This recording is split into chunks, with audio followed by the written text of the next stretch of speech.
Chase Thomas podcast. My nephew needs me to record. See, I already hate it. I hate it. All right, hello, and welcome back to another episode of NFL Super Friends here on the Chase Thomas Podcast, where I'm still the aforementioned Chase Thomas, coming to you live from Knoxville, Tennessee, Everything School HQ, down there in the great state of Florida, where I assume is much warmer than where it is right now in East Tennessee. For myself, JP Acosta of SBNation.com is here. JP, good evening, sir. How are you? I'm doing great. It is a little cold, a little chilly. I had to throw on a jacket, which is crazy, but it's definitely not as cold as where you're at now. Hold on, what's chilly for JP Acosta? I was just gonna say, I promise whatever is chilly for JP Acosta is not chilly. Oh, anything below 65, I'm putting on a jacket. That's disgusting. not chilly. No, that's chilly. That's chilly. I'm sorry. That is jacket weather. Florida folks are SAWFT soft. You're the one who doesn't even want to go out in the heat. Yeah, heat sucks. Oh, and you're telling me I'm soft. Okay. I got a brain. I ain't going out 90 degrees. You kidding me? Oh, I thought it was a skin issue, because as the two pale guys in this podcast, I thought that was a skin thing. No, because we roast, and I'm just gonna go ahead and guess, Jarrett Bailey. What are we on? I'm on SPF 70. Like, what are you doing if you're out for an hour or two? If you go to the beach, what are you rocking SPF wise? Honestly, I don't know. Whatever my family has, I'll just throw some on. Oh, you're not. You'll start checking this when you get older. You'll start looking at the bottle and like, I'll burn a little bit, but I'm never like in physical pain from good. Unbearable pain. So I don't wear. I'm also not in the sun for that long when it's that hot to really know or care. That's good. So it's Again, I'm what you call indoorsy. I'm not indoor enthusiast. Yeah, very much. I like a big couch guy. Yeah. There you go. Well, that voice right there is Jarrett Bailey of USA Today, behind the steel curtain and the pump fake. I mean, for me, I gave up. I turned 33 in 4 months, and guess what? I'm not winning any battles with the sun. I don't care. I'm the long sleeve at the beach guy now. I'll wear a gaiter around my neck just to protect that. I don't care. Like, we're doing that from here on out, man. Like, I am not going to war with the sun. This is over. I'm not dealing with this. I accept my fate as a very fair-skinned man, and this is what's happening. If there was an SPF 120, I'd do it. I don't care. Like, put me in a bubble at the beach, but we're doing whatever it takes, because I hear people like, why would I put on skin? Who cares? I'll get a base going, or I'll peel it. No, what do you think? You're going to win a battle with the sun? I do like peeling. I'm not going to lie. That's like one of my guilty pleasures, is peeling sunburn. Oh, no. Whoa. No. Yeah, no. I don't know why I enjoy it. It just feels good. I mean, my wife likes popping my pimples. Like, that's one of her things. Like, I feel like that's just a girl thing. Yeah.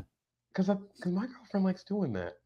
See, this is what I'm saying. I don't know why, but it's clearly a girlfriend thing. They very much girlfriend, wife, whatever. They are in on the popping of pimples on their significant other, because it definitely gives them a lot of joy. And then the other part, you get over the past 2 weeks, I've realized I desperately need a girlfriend again. No, you don't need to look at it like that. So bored. No, you just gotta. When you find the right person, you find the right person. Like, you can't force it. No. I'm not gonna force it or anything. I'm just saying, hopefully, be comfortable. You're all right, Jarrett. You're young. I guess. Yeah, fine. Jarrett, I didn't meet the one for me until I was 29. Like, you got time. That's a great thing. Yeah, I mean, don't get me wrong. I'm not like rushing or anything. It's just, hey, if I could have somebody right now, it'd be nice. I'm bored. Need something. Interested? ChaseThomasPodcast@gmail.com, and I'll forward it over to Jarrett, and we'll get. I'm tired of Tinder. Well, we'll get it. Well, it's time to expand. Like, I met my wife on Hinge. I think, JP, didn't you meet your significant other? Yeah. On Hinge, yeah. Yeah, Hinge. It's a good one. We've been over this, guys. I don't think you can be on Hinge. I can't. Oh, I forgot about this. Oh my God, JP, I forgot all about this. I was gonna say I don't think he can be on Hinge. Yeah. Oh my goodness, I forgot all about this. Yeah. We don't need to relitigate. Well, we're gonna relitigate some other things, which is the NFL Divisional Round that took place over the weekend. Let's first hit JP. The most surprising Divisional Round result was which game for you? The Bucs Lions being as close as it was, I thought the Lions would kind of pull away and kind of turn it into like a 10, 17 point win, but the Bucs hung around for a long time, and a lot of credit to Baker Mayfield. He was up until that last interception, he looked really, really good. And a lot of credit to Todd Bowles, who didn't get a lot of credit this year, and Dave Canales for putting together this team that was supposed to be kind of tanking in quarterback mode and flipping it on its head. And now you are looking at going into 2024 with possibly a rejuvenated Baker Mayfield. You might get Dave Canales back. Considering what happens in Carolina, you might get Dave Canales back. You're going to get Mike Evans back. I think he's going to end up getting tagged. I don't think they're going to try and sign him to a long-term extension, but I think he's going to get tagged. But you're looking at going into next season with with the core that led this team to the playoffs coming back. And so I think that game being as close as it was probably the most surprising thing. But again, it's a lot of credit to Dan Campbell and this Lions team that I wrote in 2022, they've become a reflection of their head coach, and you can see it in close games. They're never rattled. For such a young team, they don't get rattled by big moments. It's always, boom, 15-yard dig to Amon-Ra St. Brown. Boom, big Jahmyr Gibbs run where he froze Antoine Winfield Jr., who was an all-pro. Froze him on a touchdown run. Penei Sewell, again, phenomenal. Big plays by Derek Barnes, who had a really rough rookie year, but the belief that Dan Campbell had in him and saying, hey, you just need to take the lumps. Being a rookie linebacker, playing linebacker in the NFL is hard. You just got to take those lumps. And he did, and he got the game seal and interception. The belief and the development that has happened in the Detroit Lions locker room on that practice field, it shows up on Sundays and Saturdays in the playoffs, and I think that's a really cool thing. I was kind of stunned here, Jarrett, when I agree with JP where that was definitely the most stunning back and forth of the weekend. But I also was just like, have you ever had a game? I don't know if you're like this, but you'll have a game where, because I'm not a bettor or anything like that, and I just have my notepad and I'm just taking notes, and I have guys and teams when Tennessee and Atlanta aren't playing that I root for and things of that nature. And I went into the game rooting for the Lions. I was like, oh, it's a good story. Let's see the Lions win. And then I'm watching like Baker just deal and run around and doing old Oklahoma fun Baker stuff and just throwing darts. And I am like, I think I'm switching here. I think I want the Bucs to win. Did you feel the same where you're like, the Lions are such a great story, and then you see Baker in the second half and you're like, wait a second, I actually think Baker winning would be a much cooler story, and I'm here for it. I'm here for a Baker playoff run here. I still stuck with, okay, I still want Detroit to advance because I think the matchup between them and San Francisco is much more appealing. But close to the end of the game, when the Bucs are down 2 scores and Baker just leads them down the field and throws a touchdown pass to Mike Evans to keep the game within reach, like that was such a ballsy drive. And you look at his numbers overall throughout the playoffs, like he's been good. As JP's capital G, good. Like he's taken such a step forward this year with Dave Canales and the offense as a whole, where, you know, you look at his numbers compared to, I think they did it where they put like his numbers this season compared to Brady's last season in Tampa Bay. And like, I understand that, you know, that's comparing like apples to oranges and stuff like that. But he's taken such a step forward from a guy who was, you know, written off after going from Cleveland to Carolina to Los Angeles and, you know, ridiculed. I guess the Bucs were kind of ridiculed when they signed him. Nobody gave them a chance, myself included, saying, yeah, this team's going to be drafting in the top 10, probably the top 5, to now, you know, being within a drive of perhaps going to the NFC Championship game. It's hard to not root for a guy like Baker, and I'm excited to see what is next for him. I would assume that Tampa Bay will do all they can to bring him back. Hopefully for their sake, Dave Canales is back as well, and we'll see what happens with Mike Evans. JP seems to think that he'll be back. I don't know. I think that there's going to be a lot of contending teams that would love to have Mike Evans as, you know, either their number 1 or, you know, a really good number 2 to have in tandem with somebody else. So We'll see when the time comes, but I would assume that Tampa Bay does their hardest to keep Baker Mayfield in town and to try to run this thing back. What I thought was really cool from the Bucs this year that really didn't get talked about that much is Tristan Wirfs went from right tackle to left tackle and was still one of the best tackles in football. Like that's such a hard transition. I think people have become Madden brained where it's like, oh, just take this left tackle and move him to right tackle. Put this center and make him a left guard. And take this right tackle who played right tackle only in college. Or the thing we're doing with the draft now, with Olu Fashanu and Joel. Let's just take these guys who have played left tackle their entire careers in college and move them to right tackle. It worked once with Penei Sewell, but it's also Penei Sewell that is a once-in-a-lifetime athlete who was entering the draft at 19. A lot of runway for development there.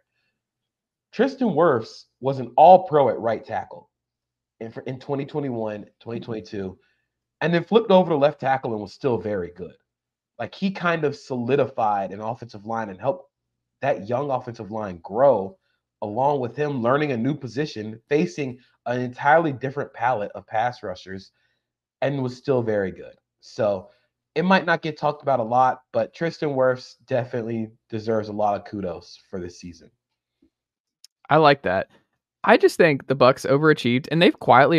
Has there been a quieter 3-year consecutive division winning streak than the Tampa Bay Buccaneers, where it just doesn't feel like it? If you polled any NFL fan, like, would any of them be able to say, outside of Bucs fans, be like, how many years in a row have the Bucs won the NFC South? How many would say 3?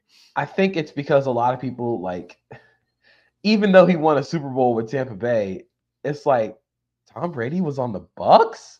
Like, it's kind of that thing where it's like, oh, this guy was here, like, he played for the Bucs and they won the division. Of course they won the division, but Tom Brady was here. It's that kind of thing where, like, oh, like, you don't recognize, or you forget that Tom Brady was a Buccaneer and was good as a Buccaneer. Feels like forever ago now. But shout out to the Bucs for reinventing themselves and having a great year even after Tom Brady's retirement. I will say, though, Jarrett, does Todd Bowles deserve a lot of the grief he's getting for not calling that timeout at the end of the game and saying that, like, it was, what did he say? Basically delaying the inevitable was basically the quote. I'm paraphrasing here a little bit. Or do you think that was coaching malpractice not to call the timeout? At least give your team one last minuscule shot to, like, hey, Lions might miss the field goal. We can drive down the field, see what happens. Or which side of the aisle are you on that? Honestly, I didn't even realize it, so I saw it on Twitter that I didn't either. Did you, JP? Snapped the ball really early. I didn't realize it until I saw the video. So they snapped the ball like really early, which surprised me after seeing it again. I was like, oh yeah, I guess I could have, taken the last time out, forced the Lions to do something on 4th down. And then you never know what happens. I get what Todd Bowles is saying though. But at the same time, it's the playoffs. What's it going to hurt? Very minuscule chance of something happening, but you may as well try. I'm not gonna like go on some sort of soliloquy about it though, where we just bash Todd Bowles for it. Like, if you want to say, yeah, he should have taken the timeout, okay, sure, probably. Do I think anything would have changed? No. I think this is also impacted by the fact that Baker threw one of the worst interceptions I've seen. It's not good. like the drive before. Like 2 plays into the game-winning drive, he threw a horrendous interception over the middle. Yeah. Like if that didn't happen, then yeah, I think they kind of like they call timeouts and kind of force Detroit to kind of like play a little bit. But I mean, what was the worst ball? What was the worst? Was Jordan Love's interception to end it, or Baker's worst? Jordan Love was much worse. Okay, Jordan Love was much worse. He went full Brett Favre, Minnesota Vikings against the Saints. At least Baker Mayfield had someone in the area and was within structure. Like in a world where the middle linebacker was not reading Baker's eyes the entire time, you could see that throw happening. Jordan Love committed like 4 of the cardinal sins of playing quarterback in one play. It was hey, I kind of respect it though. I just like it. You live by the crazy balls, you die by the crazy balls. There is a difference between, having confidence. Hold on. The biggest Josh Allen stan on this very program is going to lecture the NFL super friends about what throws quarterbacks should and should not attempt in an NFL game. Is that what's happening here? And anytime Josh does make those throws, you'll see me on Mhm. Twitter saying, Josh, what in the actual fuck are you doing? Like, Right. I'm got no problem being critical of Josh when he makes those throws. Mhm. And especially with Jordan Love has become, behind Josh Allen, might be my favorite quarterback to watch right now. Like, he's tremendous. There's a difference between being confidently aggressive, especially if it's like, a downfield one-on-one ball. Bro, it's first down. He's running to his right, throwing across his body into double coverage directly to Dre Greenlaw. There's no need for it. It's Speaking of, Dre we got Greenlaw time. running for as long as he did and refusing to go down was one of the more insane things I've ever seen. I'm just like looking at my wife. I'm like, he's not going down. He's not going down. And I'm just doing this over and over again. I'm like, I've never seen this before. He's really like, his players are not pushing him down. He's going to fumble this in the Packer. Oh, this is insanity. How is he still going? I was Oh my truly God, he's hoping still that would going. happen, It felt by like the way. 30 minutes. He was running around with the ball. He said after the game that Fred Warner's the one you should blame because Fred told him before the game he was going to get a pick six. And so when he caught that ball, he was like, "Oh, I'm leaving here with something. Like I'm leaving here with something." And then like ran around for 30 seconds. Look, man, That makes a lot more sense. Playing defense, you got to take every chance you get. Take every chance to score a touchdown you can get. I respect it. But it's that play where you're reminded that Jordan Love is a first-year starter because he made a first-year starter throw.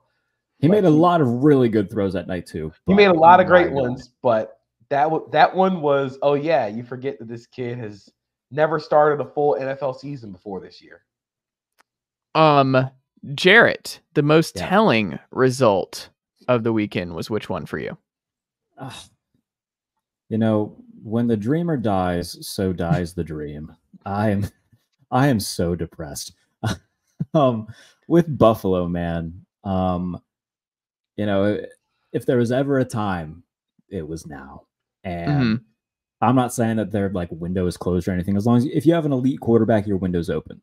And I truly believe that. But they've got, I think, 21 unrestricted free agents going into this offseason. That includes Micah Hyde, Daquan Jones, AJ Epinesa, Gabe Davis. So they've got a lot of I think Jordan Phillips just said he might be retiring too. So like they got a lot of there's going to be some resetting when it comes to what they look like, especially on the defensive side of the football.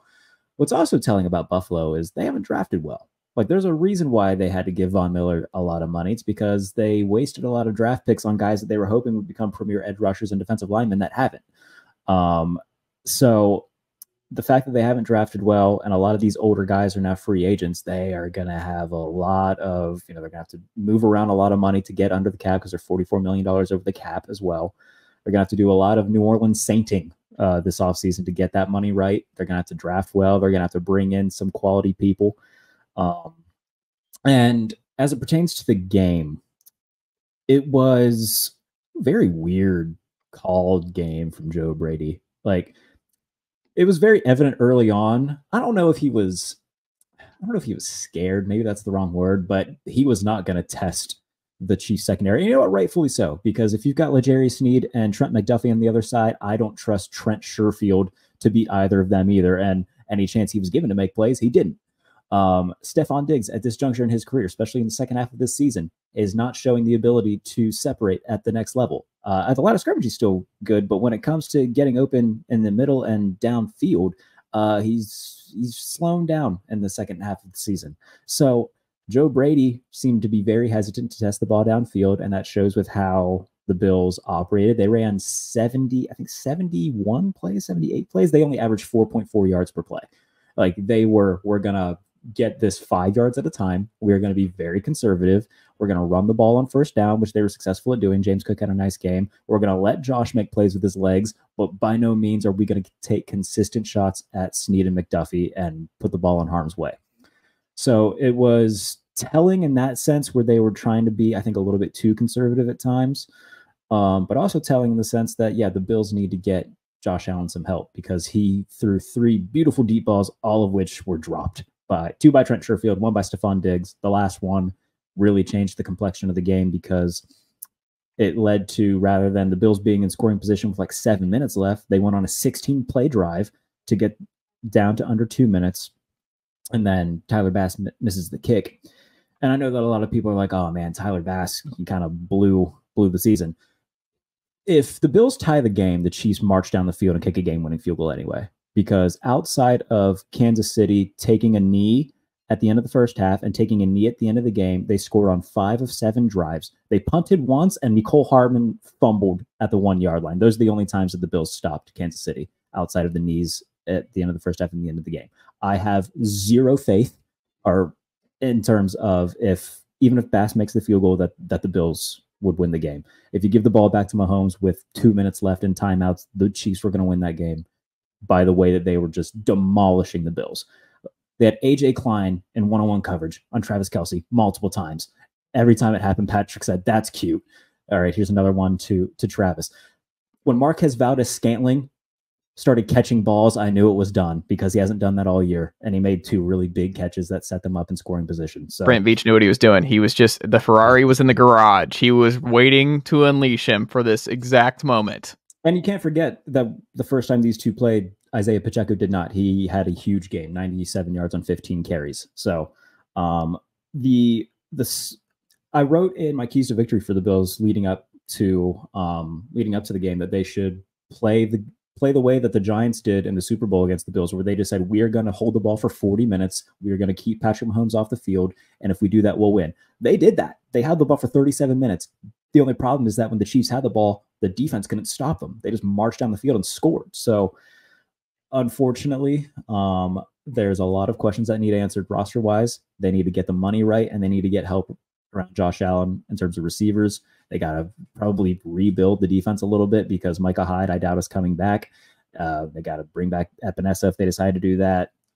There's just a lot of guys that could be gone, a lot of guys that will be gone. There's so many things that they need to do this offseason. Again, when you have an elite quarterback like Josh Allen, I don't think your window's ever closed. I think we're going to see something similar like this with the Bengals, where they're going to have to get some money right. They're going to have to bring some guys back too. As long as they have Burrow, as long as the Bills have Allen, they're going to be in it.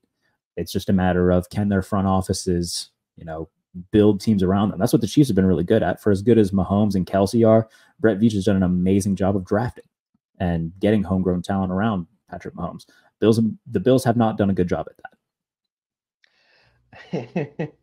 So before I start, Patrick Mahomes against the Bills in the playoffs per Kevin Cole in 2020, 0.57 EPA per play, 96th percentile. 2021, 0.51 EPA per play, 93rd percentile. 2023, 0.57, 96th percentile. You can't beat him. It is Patrick Mahomes and everybody else at this point. It's a cliche to say, oh, this dude's the best quarterback in football. He's the best player in football. He is the greatest quarterback I've seen play football. This was an insane performance in terms of sack avoidance, in terms of creating throws with his arm, with his legs. And it was also an incredibly well-called game by the Chiefs offensively. They just hammered at those linebackers just the Chiefs defensively too, by the way. Spags put it together another really good game. Every single time. I think the problem with the Bills' game plan was they didn't dance with the girl that brought them there. You try to go ball control, don't. If your thing is we score a lot of points, go in with that. Go in, we throw the ball deep, we score a lot of points. Go in with that card. Go in with that. The problem was when they went to go ball control, you have to score touchdowns. They settled for a field goal, and then they missed the field goal. And then the turnover on downs. You have to score on every drive, not field goals. You have to get touchdowns against the Chiefs. It does not matter if you hold on to the ball, because if you hold on to the ball and get 3, they can go down and get 7. It's that terrifying playing the Chiefs and playing Patrick Mahomes, because you have to be perfect in every single aspect of your offense. Because if you're not, and Deion Dawkins gets pushed into Josh Allen's leg and he misses a throw and you miss the kick to end up, you lose the game. If it's 3rd down and you don't get it and you want to go for it, you leave Josh Allen on the field and you don't try and fake punt it, or else the Chiefs will go down and score again, like they were going to, unless Mecole Hardman forgot where he was. It's just you can't beat them. I was on here last week and I said I think the Chiefs are going to do it again. because I cannot doubt Patrick Mahomes. I can't. It just, he is playing at such an unbelievable level. And now it feels like everybody has caught up a little bit. Like, it's not to the point where Marquez Valdez-Scantling is just this amazing deep threat, but he's become serviceable. Rashee Rice had a phenomenal game against Miami. Wasn't that targeted as much against Buffalo.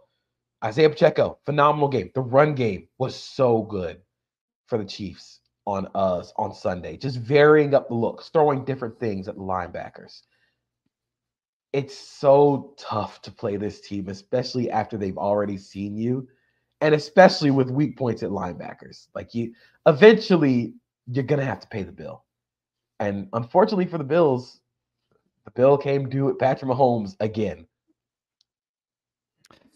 I mean, there's so many things that, like, the Stephon Diggs drop was bad. That will be lost in the records here. But I mean, because everyone's going to look at Bass and the missed kick and this, that, and the other. But there's so many other things that happen in the lead up here. The game should have been over if we changed the rule, which it seems like if you read the reporting on, like, the fumble into the end zone is probably going to end as a turnover this offseason.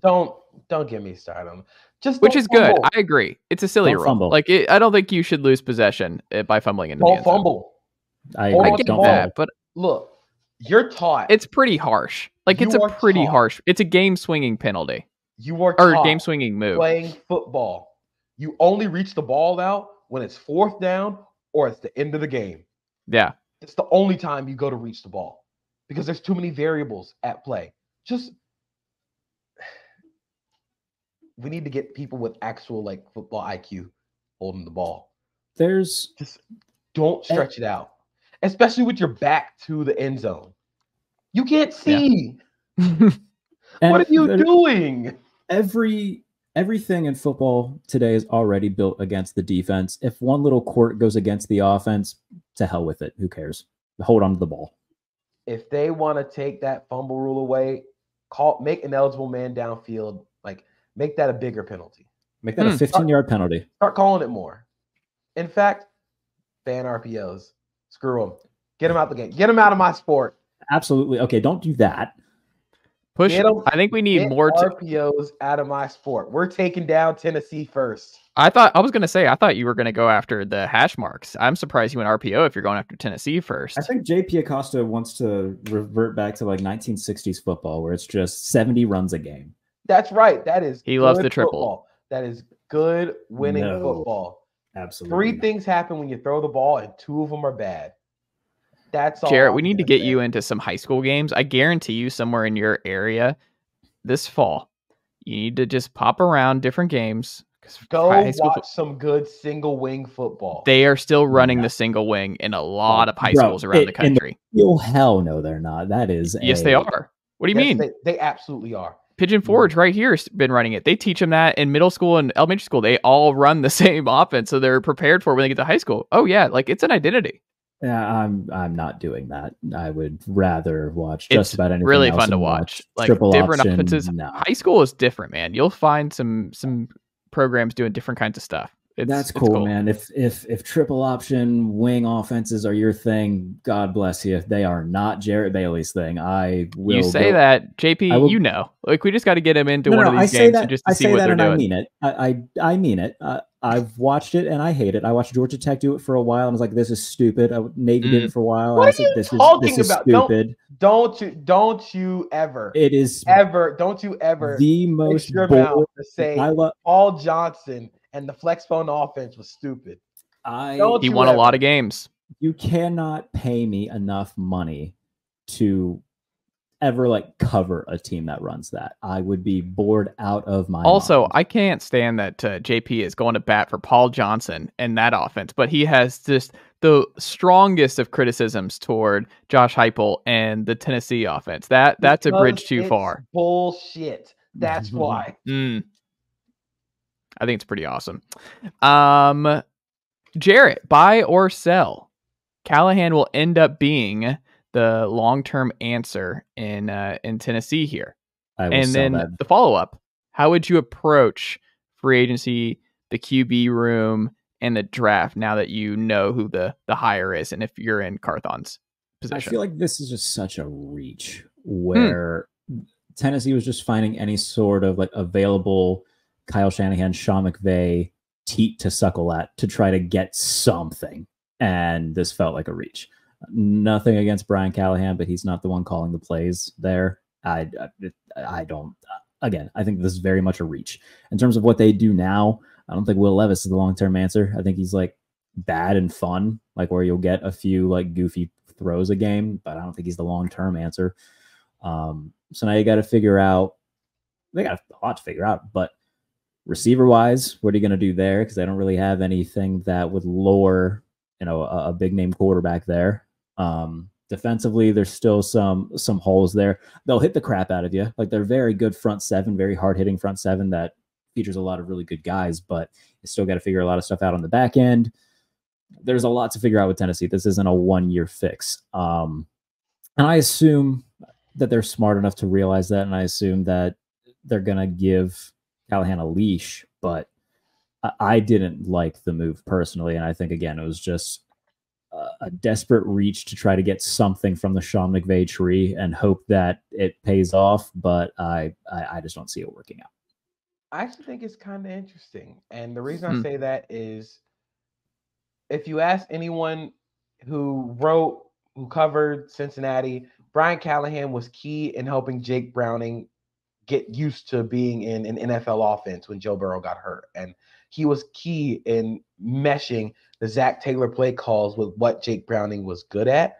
And he's been very good at developing and helping young quarterbacks like he did with Joe Burrow and how he helped Jake Browning again. So I think this move would be interesting for Will Levis in terms of his development.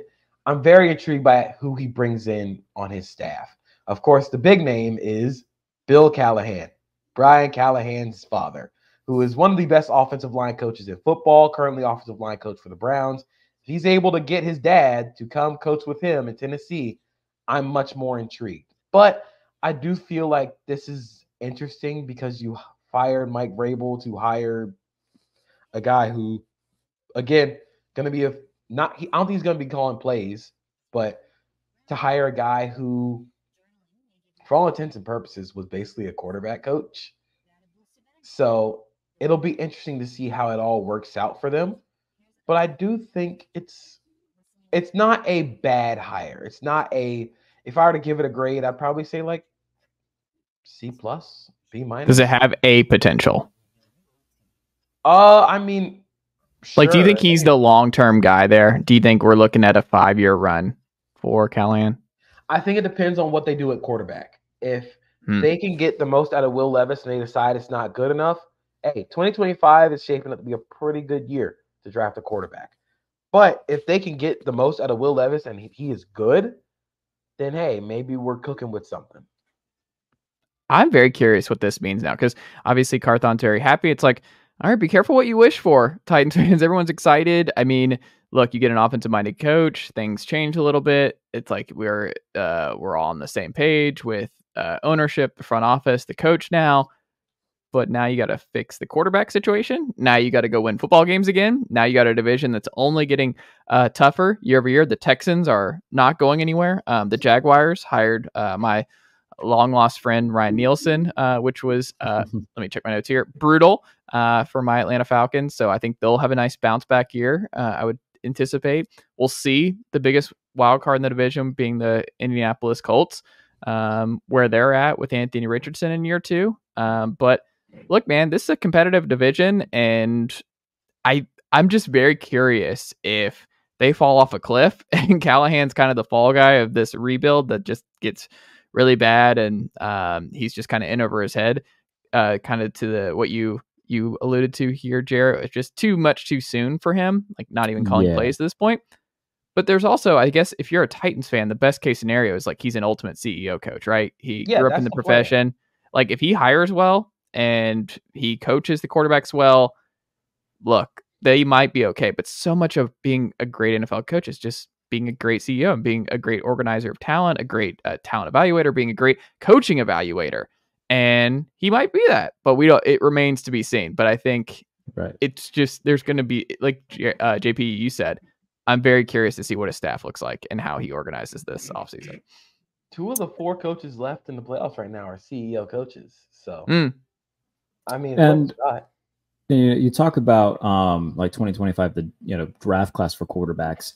You look at like the potential free agents. Now, there's some on this list that aren't going to hit free agency. Like Dak's on a potential he's not hitting free agency. But like depending on what the Dolphins do, Tua might be a free agent. And if you need a upgraded quarterback to work that system, maybe you go with a Trey Lance. Maybe you go with Jared Goff. Maybe, I don't know if he's not hitting free agency. They're gonna give him a key to the city.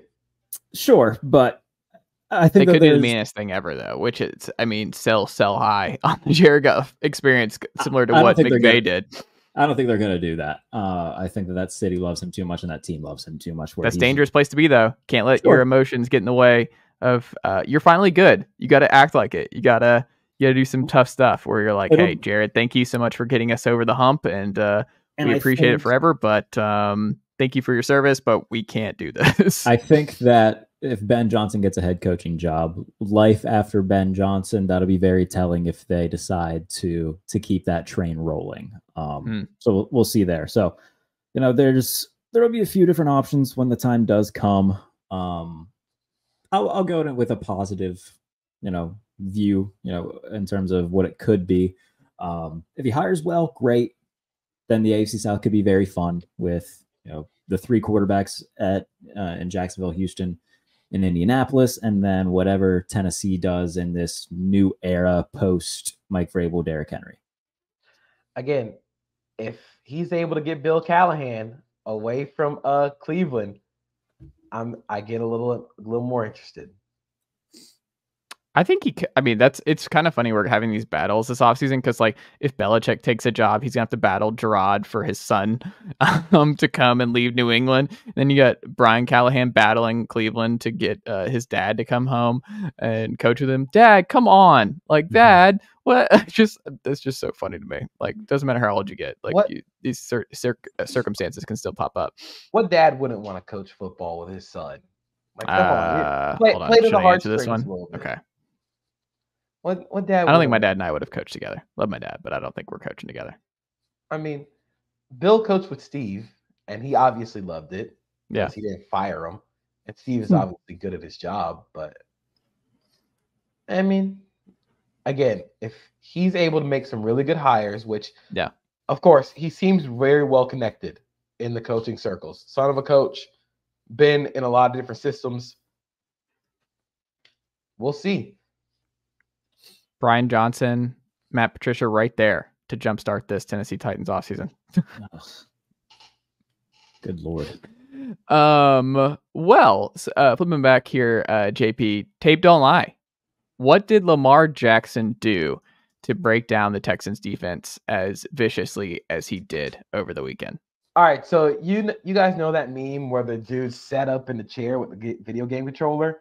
That was Lamar Jackson in the second half. I think the coolest thing was both these teams' game plans. I know the score ended 34-10, but this was awesome to watch. First of all, kudos to the Texans and D'Amico Ryans completely flipping their tendencies, just throwing their tendencies out the window. The Texans don't blitz a lot. They never blitzed a lot. On Saturday, they were like, screw that. We're turning this up to 11. We're cranking it to max volume. And it reminded me of the Thursday Night Football game in 2021 where the Dolphins beat the Ravens and Brian Flores pantsed Greg Roman by just blitzing the entire game. But what we saw then was there were a bunch of long developing routes that basically said, Lamar, go do something. Don't help him out, And I think the biggest thing that we need to understand and learn about quarterbacks is they can be very, very good, but also need help. Not everybody can drag a team by themselves, again, unless you're Patrick Mahomes.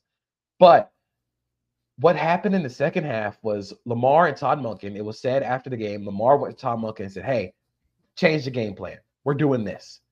And Todd Monken was like, yeah, let's do it. They went to shorter routes. First drive out of the second half. Texans blitz, play cover 1, slant route to Nelson Aguilar. Blitz, play cover 1, next play, 16-yard stick route to Isaiah Likely. It's those types of things. It's the adjustments that gets made in halftime. That's what separates good teams from great teams. Houston is a good team. The Ravens are great. The Ravens adjusted when the Texans didn't. Because as soon as they came out of the second half, throwing the quick routes, and Houston was just blitzing, the game was over. Because they found it. They found the way to beat your blitz.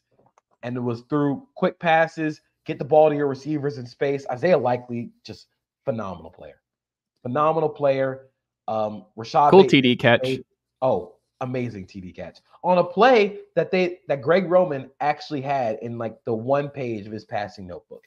He ran that play a lot for Isaiah Likely. He ran it against the Saints last year. He ran it, or in 21, he ran it against Tampa Bay last year. Is it likely we see it again against Kansas City?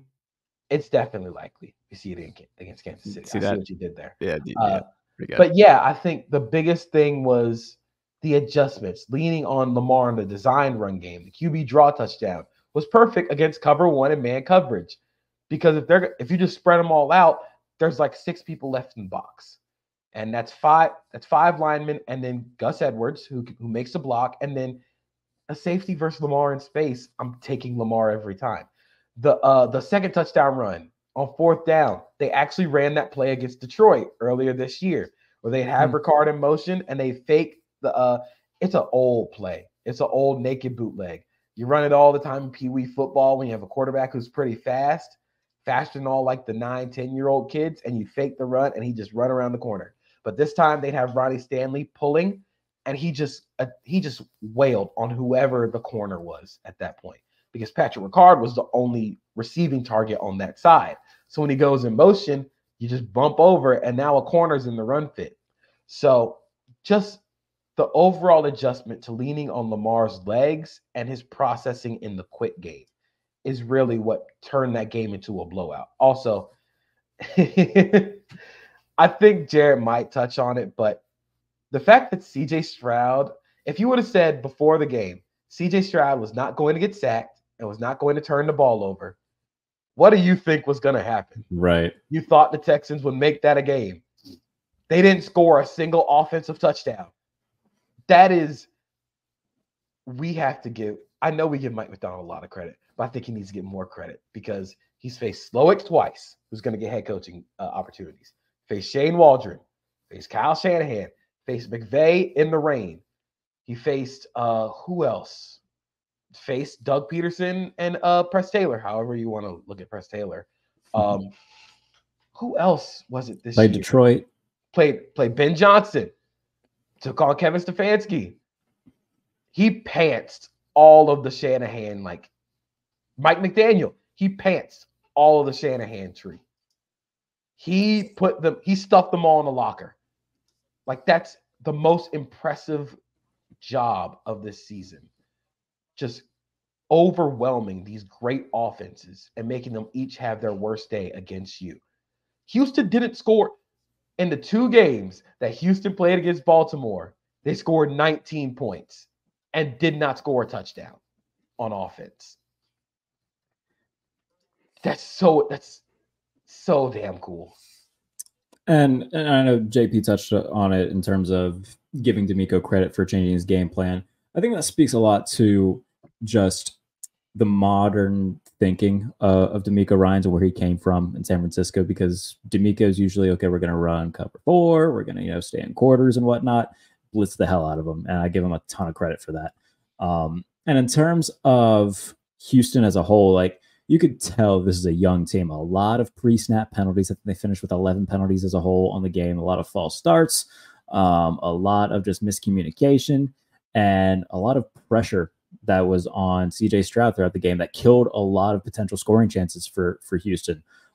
There's multiple times where they were either in field goal range or flirting with field goal range, and it's 3rd down, and CJ Stroud, like, they Baltimore and Mike Macdonald send 5 guys, send 6 guys. Stroud runs around and eats a sack. Oh, you got a punt now. Now you can't even take a chance at a field goal. So Mike Macdonald did a lot of really, what he's done all year. And it was pretty evident that, okay, Houston, great run. They got a playoff win out of it, but still need a little bit of help. They missed Tank Dell. That was another very evident thing. It's like, okay, we can go to Nico, We can go to Dalton Schultz a little bit. We don't have another, guy on the outside that we can consistently rely on.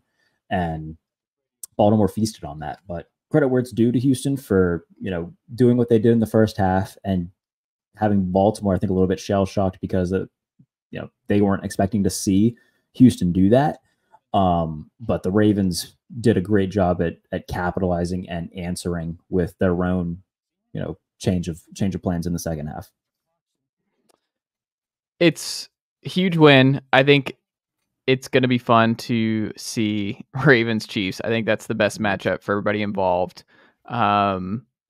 It's going to be fun. I think that game's going to actually be very close to the end. And I'm curious if you guys feel the same, where I think that game's going to be very, very close. I think the Niners are going to kick the crap out of the Lions. I think it's going to be an ugly, ugly ending to the Lions season in San Francisco. Statue quarterbacks do not do well against the San Francisco 49ers. I think Jared Goff's in for a really, really rough afternoon next weekend. And I think the Lions get stomped by the Niners. That's my gut instinct, is that Ravens Chiefs comes down to the wire and Niners Lions isn't a game in the fourth quarter. Do y'all agree? So my two questions for Niners Lions. First one, is Deebo Samuel playing? That Niners team is very different without Deebo Samuel. The ability to generate easy offense, the run game, so different without Deebo Samuel. Also, the offensive line kind of looked bad against the Packers and against a Joe Barry defense. That's a problem. Second, is it going to be? They do have a good defensive line. The Packers have talent. It's not like they don't have talent. People have just gone against Barry. They've invested $1 billion first-round picks and a bunch of dudes, Clark especially, there on the defensive line. I mean, they have guys. Like, it's not like they a were biggest able to defend indictment. them out of 21 personnel on base. That's the biggest thing. Second thing, is it going to be raining? Because Brock Purdy don't play. It's a great equalizer for Jared Goff. We need some rain. Don't play good in rain. He has baby hands. The Brock Purdy stuff has gone too far, man.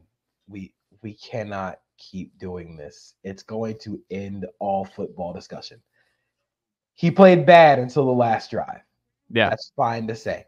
It's fine to say that because it was also raining. There you go. It was raining and he played bad. A lot of quarterbacks play bad in the rain. Why do you think he specifically, because some quarterbacks you wouldn't know. Like, why does Brock Purdy especially, is it really a hand thing? So explain the hand things in the rain. Like, why does that make it more detrimental for quarterbacks? You can't grip the ball. Yeah. The ball's a lot wetter to grip. You saw it during the play. He was drying his hands off during a play to throw the ball. Yeah. Like, it's really difficult to grip a wet ball. He started the game with a glove. When you have longer fingers and bigger hands, it's easier to grip in the rain. Yeah, I think I'd be less worried about Jared Goff in the rain because he has big hands. Like interesting. He's able to grip the ball. But would gloves help? Should he not be going full Kenny Pickett in these games? Like he wore a glove on like the first two drives. Yeah. Oh, I didn't even notice that. I just remember I didn't even realize he had gloves on early. And then he took off a glove. And he still stunk. He still stunk. Maybe it's just a rain. Again, he was down to the Space Jam juice. That was his last. Remember the loss against Cleveland? Deebo was out and it was raining and they lost. The next week, they played the Vikings in the dome. Deebo was out and they lost to an NFC North team. Who would have thought that the great equalizer is taking one of their 4 all-world offensive players away and a drizzle? That's all it takes. But isn't it weird, though, the game plan? Because I thought that was the strangest part to me. It's like, yeah, Deebo was out for the second half, and Deebo obviously is a big part of what they do. But CMC has been fantastic. I don't know why they were throwing so much. That was the weird part to me, is they kept putting the ball in his hands, and they're taking these crazy 3rd and longs, and they're just putting Brock in these positions where it's like, what are you doing? Why aren't you running the football? Because the Packers were able to defend the run. Like that. But wouldn't you rather go down like that? Wouldn't that be better than just letting Brock Purdy just continue trying to do anything in the rain? If you ran punt, Jordan Love was going to put 40 points on you. Like you had to do something. You had to throw the ball at least once. And Brock Purdy made a good throw. The throw to Conley was a good throw on the last drive of the game. He saved his one good throw for the last drive of the game. I think Deebo matters a lot more to this offense than people let on because of how easy he makes offense. Like he's the best check down in the NFL because it's not really a check down. You're getting 8 yards. Like, you're guaranteed 8 yards. The first play out of halftime, they ran an outside zone with Jawan Jennings. I love Jawan Jennings. What's he doing out there? That was hilarious, by the way. What's he doing? What are you doing giving him the ball? The funniest play call where it's like, oh, Deebo's not here. Jawan Jennings. Like, you know that scene from Wedding Crashers when they're playing football and Christopher Walken tries to call it. It's like, Todd, come on in here. That's what they tried to do with Jawan Jennings, and they found out real quick, oh yeah, Jawan Jennings isn't Deebo. Jawan Jennings found out real quickly. He's clutch. Was what the hell is a polar bear doing in Arlington, Texas? And I love great Jawan blocker, Jennings. Phenomenal blocker. He had a great block on a big. Yeah, who did he push out into the opponent bench? He pushed him into the bench. It was so funny. I think it was not Erickson. It was Darnell Savage. But the offense, he's great at it, man. He found his niche. Shout out to Jawan Jennings. He found his niche in the NFL, and it's got him paid for a long time. Former high school quarterback, Jawan Jennings. Now one of the best blocking receivers in the NFL. I'm very intrigued to see how this offense looks sans Deebo against an offense that you're going to have to score touchdowns. And I'm curious, and it's morbidly curious, I think, at this point, to see if Kyle Shanahan nuts up a little bit. He's a little bit of a coward. He's a little bit of a coward. The drive to end the first half was the stupidest, most galaxy brain thing I've ever seen. Willingly running the clock down so you don't give the ball back to the other team when you have the Monstars on offense and you can go score a touchdown and you get the ball at half, and instead opting to kick a field goal with your kicker who might not be that good, who ended up missing wide right in the rain. Who could have told you that? Kyle Shanahan, it's his Achilles heel. It's clock management and timeout. All the Shanahan McVay people, they struggle with clock management and timeouts. They spent all their XP on strength and dexterity and not intelligence when it comes to the clock. It was so bad. It almost cost them the game. But you can't do that again. You can't settle for field goals against Detroit because Detroit's going to go try and score a touchdown. If they get to 4th and short, they're going to go for it. They're going to go for it every time. So I'm morbidly curious to see if Kyle Shanahan actually grows up. Wow. And plus, I'm also curious to see what the Ben Johnson Detroit Lions offense looks like, because they live and die with over the middle stuff. And it's going to be a lot different throwing against Fred Warner and Dre Greenlaw than it is against KJ Britt. So if they're going to try, a lot of these end breakers, these dagger stuff with Amon-Ra and Sam Laporta against those two, it's going to be much more difficult. And they don't really have a guy on the outside that can take the top off of defense. Like they thought Jameson Williams could be. He has not been. Now it's just okay, Josh Reynolds, cross our fingers. So I think I agree with you, Chase, that it could get very ugly very quickly, because what the Lions look to do offensively, it's going to be very hard to do against the 49ers. Remember the last time the Lions played a team with two great middle linebackers? They lost 37-3. That's not great. Not great. Now, in terms of, we touched on Chiefs Ravens already. I said last week the winner of Chiefs Bills is going to go to the Super Bowl, and I think they're going to win it. I still stick with that. The NFL kind of needs them to win, because the whole Super Bowl color script needs to end, because this will be 3 straight if we're chalk here. And the other part of it too is when was the last time 2 number 1 seeds in both sides of the conference went back to back to the Super Bowl? I feel like that's pretty rare. I don't know. I would have to, because we went number one last year, and would be number one again this year. I don't know. One of these two is losing to me. And like you said, I just think it's going to be the Ravens. I think the Chiefs. I'm not betting against Mahomes. Everybody else can bet against Mahomes. I'm not doing this. I'm just not. That's the big thing with me. And I know JP wants to hop in, but let me, go ahead. Yeah. So the thing, obviously Chase just said it. I'm not betting against this team who's in their 6th AFC Championship game with Patrick Mahomes and an elite defense. I'm not doing it. The thing that the Chiefs are going to do, obviously the Ravens have been great in terms of just about every metric, until Spags stacks the box and goes press man. And he says, okay, Zay Flowers, you want to go against L'Jarius Sneed? Go ahead. Odell Beckham, you want to take on Trent McDuffie? Go ahead. That's fine. We're going to send Chris Jones. We're going to send 5 guys at Lamar and see what happens. I think that the Chiefs defense and the Chiefs defense, I think, is going to be the great equalizer. And I think that the Ravens offense is going to struggle. And then when it comes to Mike Macdonald, like we just ran through everybody that he's gone through. He hasn't exactly played he hasn't played a quarterback like Patrick Mahomes. Like, yeah, they beat on the Lions with Goff, who was good. They beat on Jacksonville, but Jacksonville shot themselves in the foot more than Baltimore, eat them up defensively. They beat up Geno Smith. They beat up, they haven't faced anybody quite like Mahomes yet. And if their game plan is send 5 and try to get pressure on Mahomes, they're going to get killed because no quarterback is better under pressure than Patrick Mahomes. So I think that the best quarterback we've ever seen, plus an elite defense, plus nobody on Baltimore has been in this spot before. I think that's also a big thing where the experience of, hey, if you're Mahomes, if you're Kelsey, if you're Chris Jones, who by week 10, they're just can we just get to the AFC Championship game already? Can we just speed this up? We know we're going to be there. If you're Baltimore, Lamar's never been there. The only person on this team that's been to an AFC Championship game, I'm pretty sure, is John Harbaugh. I got Odell Beckham too with Los Angeles, but for the most part, this team hasn't been there, done that. The Chiefs consistently go there and do that. So I think best quarterback we've ever seen and an elite defense, elite defensive play caller, elite offensive play caller. I'm not betting against this team of getting it done. So I've been very big this playoffs on I'm not betting against Patrick Mahomes until this week. I'm picking the Ravens here. The reason why, and first of all, I think Mark Andrews and Marlon Humphrey will both probably be back for the AFC Championship game. That changes the math for the Ravens offensively and defensively.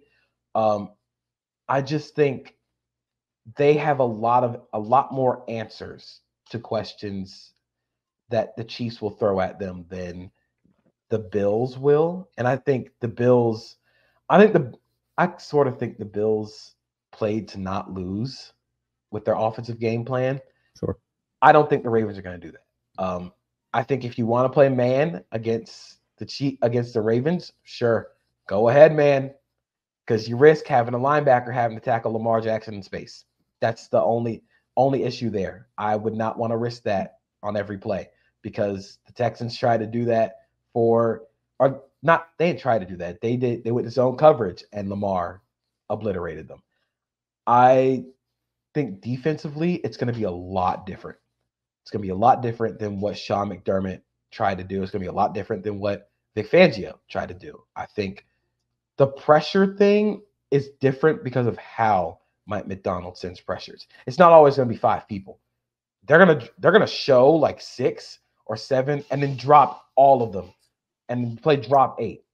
They had a nasty blitz, nasty pressure against CJ Stroud, where he dropped right under Nico Collins, and Stroud was like, "Oh, I can't throw this anymore," and had to run. I think this is going to be another. I think the Ravens defense is going to pitch another one. They're going to pitch another real good performance. I think Lamar just has too many answers. I think this year Lamar has too many answers offensively. I think the Texans posed a lot of questions for the Ravens receiver group with how much man they played. And Zay Flowers played phenomenal. Of course, it's going to be different going against the Chiefs secondary that is very, very, very good. But I think this year is the Ravens. They've been the best team in football. I'm not going against Lamar and the Ravens. I just can't. That's fair. I can, and I will. So what's our final picks here? So JP, you're going Ravens. I'm also kind of leaning into the Super Bowl color thing. The Super Bowl color thing. That's great. I think it's got some legs to it. It's got some legs to it. I just the one thing that I would push, I don't remember. Who was it for 2 years ago? Am I blinking? The Rams Bengals. Bengals. What seeds were they? Was that 1-2? No, they were. The Bengals were 4. Were they 4? They were 3 or 4. They were 4. They hosted a playoff game. I know that. It was 4-5. They hosted the Raiders. Okay, yeah. So that was 4-5, and then what were the Rams? They would have been the 5 5 because the because- 49ers won the division. Okay. Did they? Yeah, see, that's what throws me because I was like, oh, well, maybe No, they're they high. did. It's No, like they a good didn't. gamble because the They NFL, didn't. huh? That year the Rams won the Super Bowl. They didn't Jimmy Garoppolo got hurt that year, right? because Jimmy No. G got hurt. No, it was No, because they played Kyler. them in the AFC Championship game. Kyler and the Cardinals were really good that year. Mm-hmm. No, because they played the Rams. No, I think the Rams won the division In because SoFi, the Rams in won. SoFi. Yeah, So the Rams won the division. Okay. So it was 2-4s. Okay. Okay. So even still, like that's still a bold move to put those colors on with the 2 4s as like the colors for the Super Bowl. Because I was thinking, Guys, I was the like, NFL isn't it's not scripted. bold to put the 2 colors over I one don't know, seeds man. back to back years. I don't know. Guys, the NFL isn't scripted. This is just a very fun coincidence. We don't know. If We it do happen- know. It's if not it, scripted. If it happens again, Oh my god. and if it happens again, and the winner was always on the bottom, if Baltimore wins the Super Bowl, I'm just saying. Okay. I'm just saying. He's just saying. And then I guess we're all going Niners, right? Are all 3 of us going Niners? I would love for the Lions to win. I just don't see a way that they do. A Baltimore-Detroit Super Bowl would be the blackest in terms of cities. In terms of cities, I knew what you were thinking, Jarrett. I knew where I was going with this. In terms of cities, it'd be the blackest Super Bowl possibly of all time. I would love it, Oh, it's so funny. but I think the magic kind of runs out a little bit on Sunday. I worry about the Lions against a team that can win with 4. Don't get me wrong. I would love for the Lions to win, and I hope that they do. I just don't think it's going to happen. I do not either. Jarrett, what can the good folks check out from you over at USA Today, Behind the Steel Curtain, and the Pump Fake this week? I wrote a piece on what we kind of talked about a little bit, hinted at it, the Brock Purdy stuff, how we just need to find some middle ground. And I attempted to do that. I talked about Deebo as well, and kind of gave the EPA stuff when he's on the field compared to when he's off the field, and how he is kind of the catalyst of this offense rather than it being Purdy or anybody else. So go read that. My piece on the polarization of Brock Purdy. Steelers stuff. The offseason's here. We're doing a bunch of draft coverage, a bunch of mock draft stuff. They're requesting an interview Rams pass game coordinator and quarterback coach Zach Robinson for their offensive coordinator vacancy, who would be the youngest coordinator that Mike Tomlin has ever hired. And it would make my little tail wag if they did it. So hopefully they do. And then I'll be doing some more Bills stuff for A to Z. I'm going to try to find the perfect way to construct their 53-man roster for next year, how I would do it, the draft stuff. It's going to be a big, long process, but that's what I'll be doing. And then Pump Fake, 2 episodes a week. We'll be doing one tomorrow, or I guess today, if you're listening to this as a podcast. Recapping the divisional round and previewing the conference championship round. Stet the Jet would be perfect following Zach Robinson to Pittsburgh. Terrible towel. I would love Stetson Bennett over there as just a flyer guy. He's not. Set the Jet. 2-time champ. They can just draft Bo Nix. It's the same thing. No, hold on. I think Bo's going to be Bennett's- fine. I don't know. I've talked myself back and forth into Bo Nix. I don't know what to do with that one. JP Acosta, what about you over at SBNation.com this week?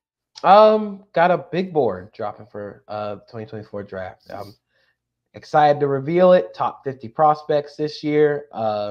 Spoiler, Marvin Harrison Jr. is number 1.